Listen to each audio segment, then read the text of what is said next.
Guys. So yeah, we have time for question and answers. And since I have a handheld, I get to probably shouldn't walk around. Yes, Sarge. How come there's no shoulder strap on those big bags? So I'm going to repeat the question for the camera. How come there is no shoulder strap on those bags? You said the big one though in particular, right? Initially, when we created the bigger bag, we were all about walking around the city with this demeanor, like, dude, we got a bag and we're about to go to work. Not a bag you throw over your shoulder because you're too lazy to carry it. You know what I mean? Like, it's kind of like the tradition. Those shoulder straps are very modern. That's a modern way to carry a bag. Back in the day, doctors carried those bags and they carried them in their hands. Like when it was time for mechanics and toolboxes, they carried them in hands. So we kind of want to make sure that element stayed true to form, you know. So plus, we tried a couple things with it. It could get the back. It enlarges, so it has those straps on the side, and if you fill it up to a certain size, I mean, it's very different. It sits weird on your hip, you know. It's very uncomfortable. It's different from like a messenger. It's slim. It's kind of made to kind of lay against your body a little bit better. Like I said, I pack mine with a lot of stuff, and it sucks to be on my hip. It's like Bible-in laptops and all that stuff. It just gets to be too much. No, actually, it was funny. Our manufacturer was just messing around one day, threw it together, and he wanted to just keep it for himself. I think at this point we probably just have to make runs of it. I think we might have to work that out. Definitely. I'm sorry, what's your name again? And we got the red and blue, red 22. Yes, yeah. Mm-hmm, yeah. What was it about textiles that drew you to working with this medium versus any other medium? Wait. Sorry. What is it about textiles that drew you to this medium as opposed to something else? Well, initially the durability in sewing it. When I first made the first bag, I think we used Sunbrella, right? Yeah. We used water repellent canvas that was used for awnings. And boats. And boats and boat tarps and bimini covers. So, and the idea was like, dude, if we're gonna use anything, why don't we use stuff you protect rain and design for that. And then after a while, I was like, you know what? We need something a little heavier, maybe something like 18 ounces, but still an easy sew. One thing you always got to consider when you sew things, you got to think about the medium because it makes it easier to glide through the dog feed and the presser foot, and then some things actually ship. So canvas was the first thing. I was like, dude, this will be very simple. It's not going to shift. It's malleable. Once it wears over time, it'll get really, really soft. But at the same token, it'll never ever stretch. It'll never puncture. Like some materials, once they stretch, it's like, man, it's just as good as gone. And they weaken. But I think I wanted to add another piece to that is one of my reasons for really getting into it is because I used to be an IT project manager for years. I still enjoy doing nerdy stuff with computers. It's one of my favorite things. But I realized that I really, like I said, my father's like a second generation welder. So, I mean, he rides a motorcycle. He's in his 50s. He plays the drums in a band with my mom. He makes everything that he can put he's one of those kind of if you imagine like an old school man, he's that guy. You know, he might protect his family at a bar and punch somebody. Those kind of things. Bricklaying hands, great dude. Shakes your hand with the grip of life. I don't think we hugged until I was in my 20s. He's one of those kind of guys, right? So I looked at where my life was going, and I was thinking God, what am I gonna pass down to my kid? How to make the best PowerPoint of all time? You can hit control something if you want a spreadsheet, if you wanted to right. So I'm like, well, what can I do to create something and learn a business that can be passed down, something that's actually meaningful, something that's just not going to be deleted with a keystroke. You can't delete this. You can't delete the idea. You can't delete the experience. It's simple. So you talk about why to go that way. That's the biggest reason for me. Just meant much more than just making a product, or making a product. Say, how can we make $1 million? Oh, we'll make a bag. We'll sell, a lot of these bags on some site. No, it's much more than that. Right. Good answer. Yeah, yes. Olivia. Hey guys, I wanted to know your thoughts on the menswear industry in the city, and if that's part of your mission, as far as keeping it in Baltimore, keeping your line in Baltimore, and hopefully expanding that, or at least making it more cohesive. So I'm just going to repeat that in general. Just sort of your general thoughts, in addition to what everything she said, on the men's industry in Baltimore. Men's clothing Menswear. industry in Baltimore. I think initially when we Just the industry of men. Go. There's men everywhere. right. Going really well. I think initially when we were doing the T-shirt brand, the idea was, I don't know if you guys are familiar, but in Fells Point there was a store called PetX. That was like the only urban brand store in Baltimore where you could find menswear clothing, like a lifestyle store. It was like really fly, really cool. There was another store, another brand around the corner. He was just opening up. So we were like, you know what, this is awesome. Like we can have our own Soho. Like that was our idea. But those businesses were kind of just dwindling down. We had no idea. And then once we finally tried to transition, we realized like we don't really stand in the market with men's fashion or clothes. We're an accessory business. Now, as far as men's fashion and all that, the fashion portion is based on the colors and the style. But in terms of functionality, a lot of these stores, we kind of try to set ourselves apart. Like we want to influence more accessory brands to come out, maybe more people to make jewelry. And we have friends that are jewelry designers, and they're awesome. They do great work. Like we want to see stuff like that grow. And when you say jewelry designers, like they carve wax into whatever Yeah. shape they want. They Yeah. set the mold. They do everything. They're young. They're in their 20s. There's two guys, and they're in an apprenticeship with somebody that's been around forever. This guy is amazing. He doesn't look like he knows much at all, but he's No. like a genius. But he's It's very, very ridiculous, good. and they make stuff out of.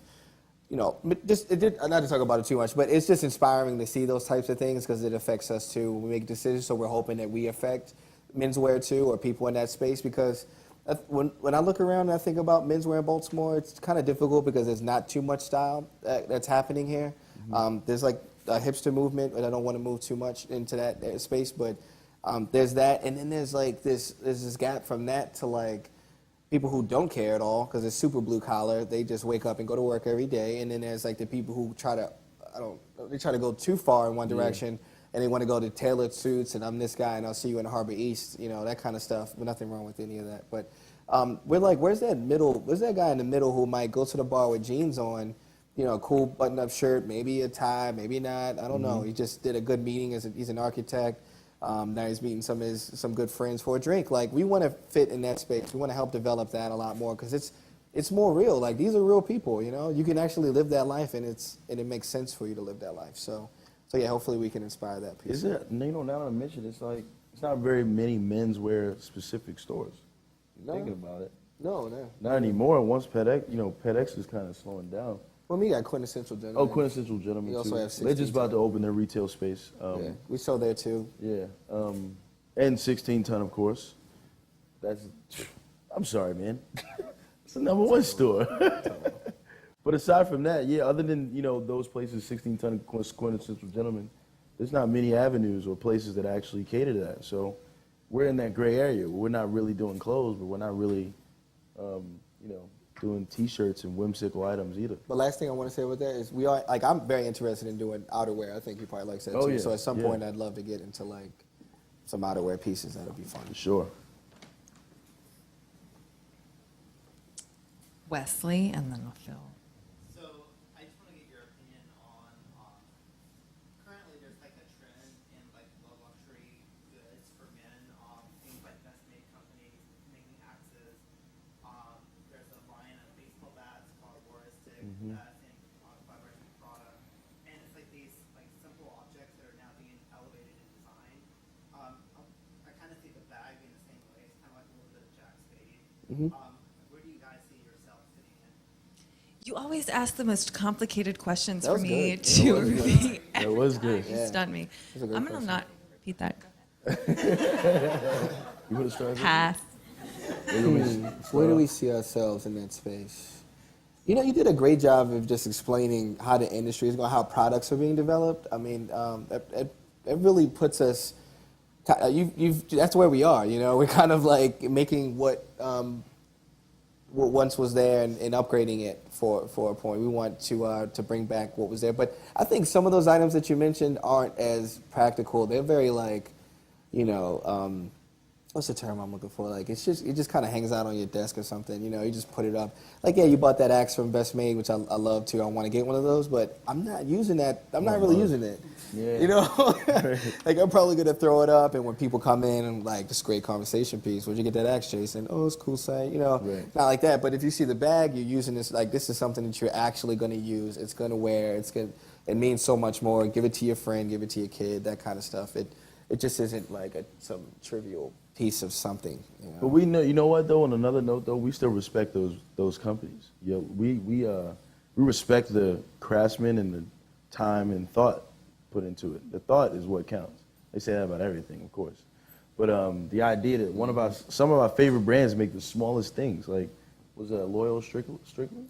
Oh yeah, it's functional though. Yeah. Functional stuff, you know, but It's not like an axe. That's it's not like an axe though. I mean, Jason made a great point. A lot of stuff is very, very kitschy. It's stuff you'll never use, stuff you'll never see. You'll never even go in the store, even know what it is. You'll be like, you know what? That's the first time an axe became a knick-knack.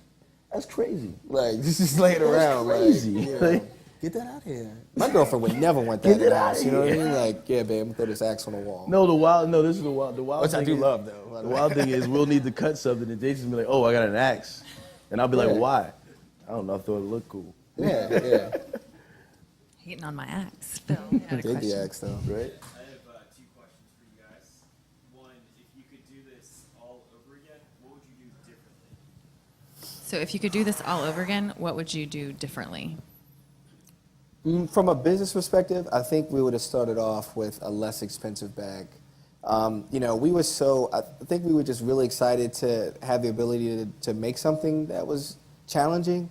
We wanted to kind of prove to ourselves that we could make such a large item, you know, instead of making like silk screening t-shirts. I think we probably stepped out a little too far.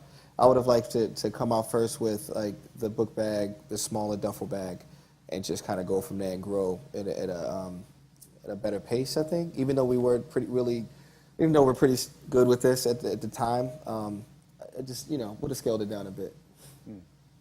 I don't know anything. Part B. No. Yeah, and the second question is, there are a few guys here that are launching a brand or relaunching a brand, and it sounds like you guys landed on your brand before you did your actual product. What is some advice you could give to someone who's creating their own brand here in Baltimore? I would So what advice would you give to someone who's creating their own brand here in Baltimore? go with your gut, man. Like, you know what? I think the one thing we've learned is to design things that you're passionate about. Like, long story short, we weren't passionate about what we were doing. So it's hard to sit down and design things that you're not interested in, you know? And then once we figured out, like, you know what, let's design the stuff that we like.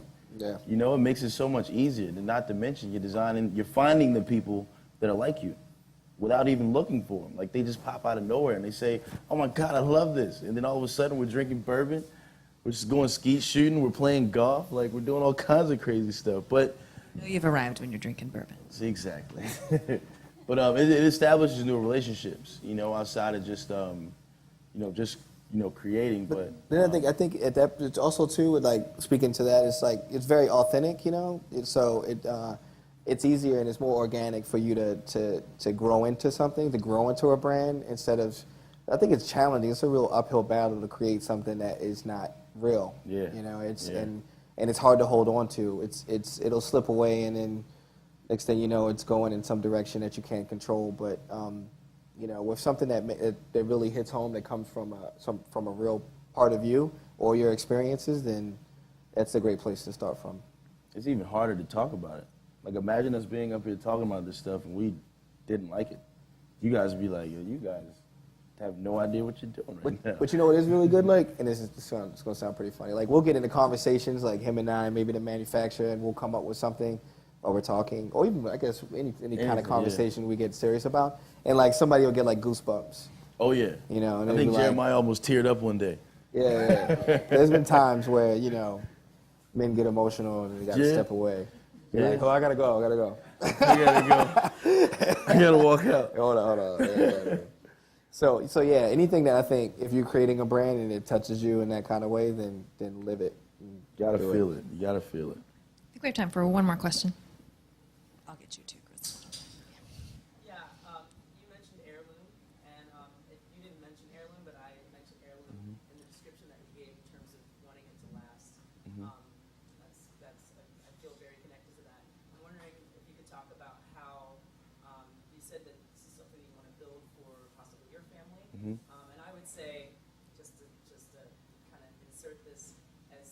black men, you know, doing a business like this and being in Baltimore and growing in the way that you are. That's pretty treasonous. I think that's really amazing. But also then how do you extend that heirloom idea and entrepreneurship development into community? Baltimore has huge Love this Sorry. question. Baltimore has huge, you know, economic need, of course. So I'm just wondering if you're thinking about that and what you can speak about that. Should we talk Yeah, you about want me to start with this one? Go for it. That was Okay, I'm gonna say. But I think it's important. This is a No, but free you know, throw for you, sir. oh yeah, I know, right? I This get is a free excited throw about for questions you, like man. this, like, because it means a lot to us, and we talked earlier actually about situations where we think we're excited about something, so we want to share it. We go to like a friend that we've known forever and we love to hang out with, and you know, we're having a conversation like, yo, so what's going on? And we give them some good news. We found a manufacturer, right? Thinking they're gonna, you know, feel that with me, right? They're gonna like love it. They're gonna be like, Right. yo, great job. As soon as we say we found a manufacturer, like, oh, so you know, John got locked up, and I'm like, you know, we don't care who got arrested. You know, we're trying to like, you know, we're trying to talk about something positive. You know, he thought it would be happy for us, and immediately it dampens our spirit. You know, or it used to kind of dampen emotionally where we were coming from, because we would think that it would be received well from people who cared about us or cared about the development. So we want to first start with people that are close to us, at least, you know, impact those. And then I've lived in the city for a long time. There's been times when I've like left in the morning and saw some like teenagers sitting on the steps, and come back at night and they're still there. They haven't done anything throughout the whole day. They haven't earned a dollar. They haven't done anything.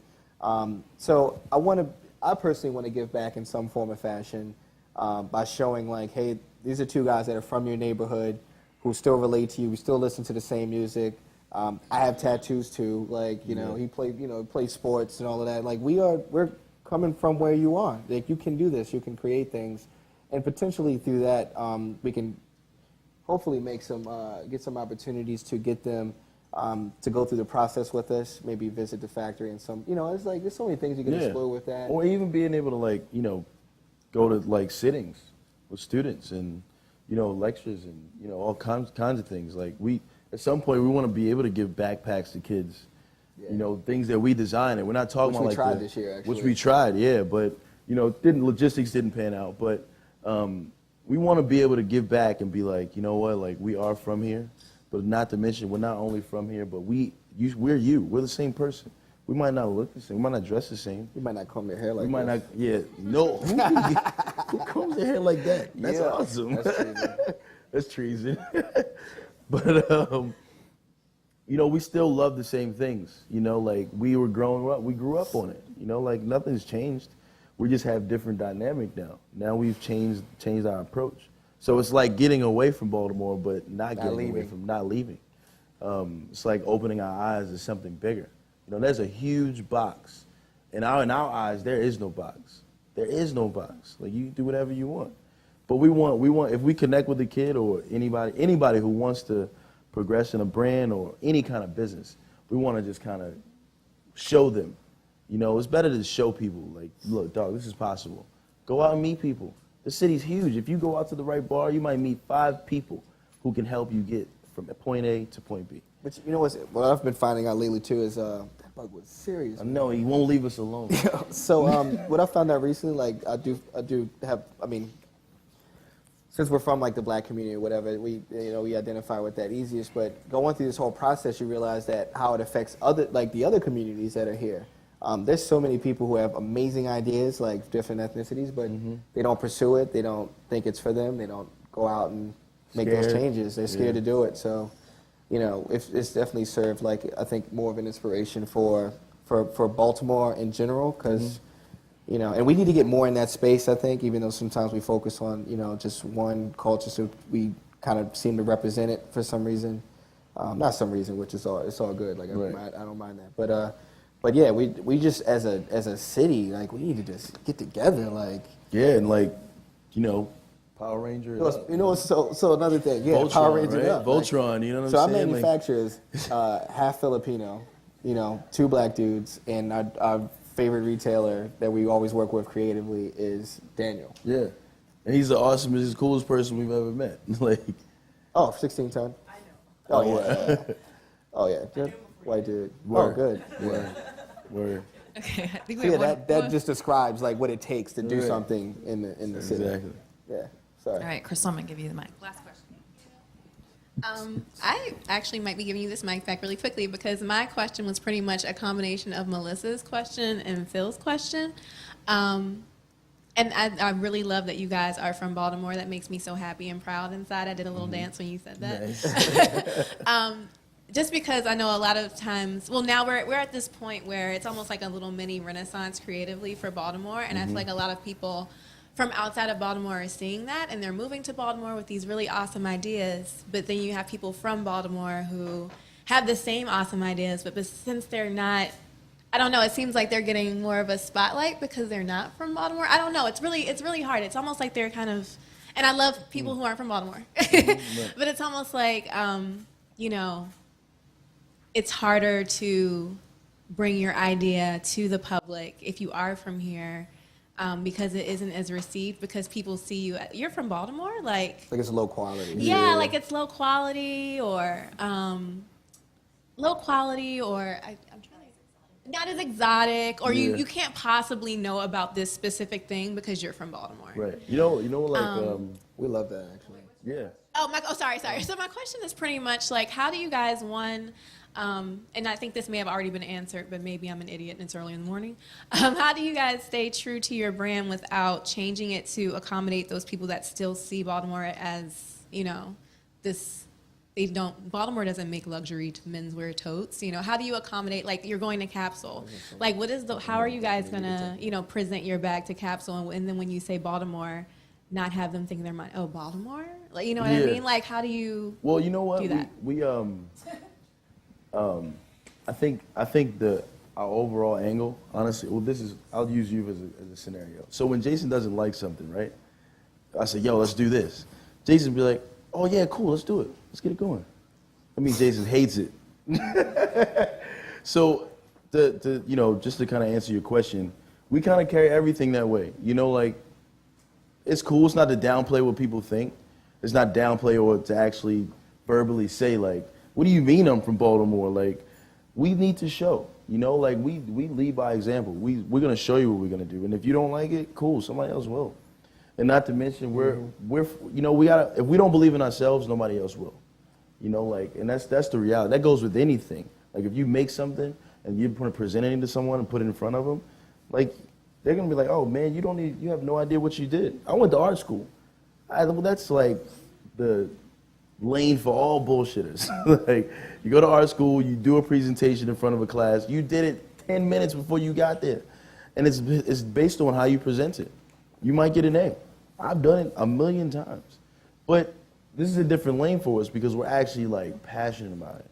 You know, we love this thing. We love this so much, like, we've sacrificed tons of things for this, like sleep, time, money, relationships. You know what I'm saying? Like, I lost girlfriends because of stuff like this. You know, and it's hard to balance, but Yeah, I was thinking all of that. Like, Yeah. pretty much, all that's Yeah. been sacrificed. But I think two other things added into that is like, even if it wasn't a business, we'd probably do it anyway. Right. You know, it doesn't have to be a business, but because we need bags for stuff. we need it, right? So we just have So two. we'd have our own. Like, Right. you know, it'd be okay. And then the second thing is, we'll say we're from Baltimore, and that's what we verbally say, but the bag will say something else. The bag will speak for itself. And when we go to those trade shows, maybe they won't know they were from Baltimore right away. There's no judgment other than just feel this, touch it, check it out. Right. You know, we'll go from there. You know, and then you can place some whatever judgments on you want. But you know, let it be real. Let it be from something that you can actually touch the product. I understand what you're saying though. There's times where I've traveled and I was afraid to tell people I was from Baltimore because I hated the reaction of like, oh, The Wire, just like The Wire. Man, that is. It's too much for me to go through that when I'm trying to get to know this girl on the beach in Miami. Like, I don't want to tell you who got from shot The in Wire. season 3 and if this was real or not. Like, are we going to You Wet can run Willie's down or the not? beach as fast as You know? possible. Right. So, you know, Right. it's funny, but it's really true. Like, I don't want to say I'm from Baltimore. Right. Like, but now it's kind of like, you know, I think we represent it in a way that's strong and it's real for the city. Like, we're not stuffy dudes who No. don't seem like We're not we would be describing here you with as you guys. Yeah. Nah. All right. Thank you guys so much. We're gonna let them. Thank you. But they'll Thank be you guys. around. Thank yeah. you so much. It was great.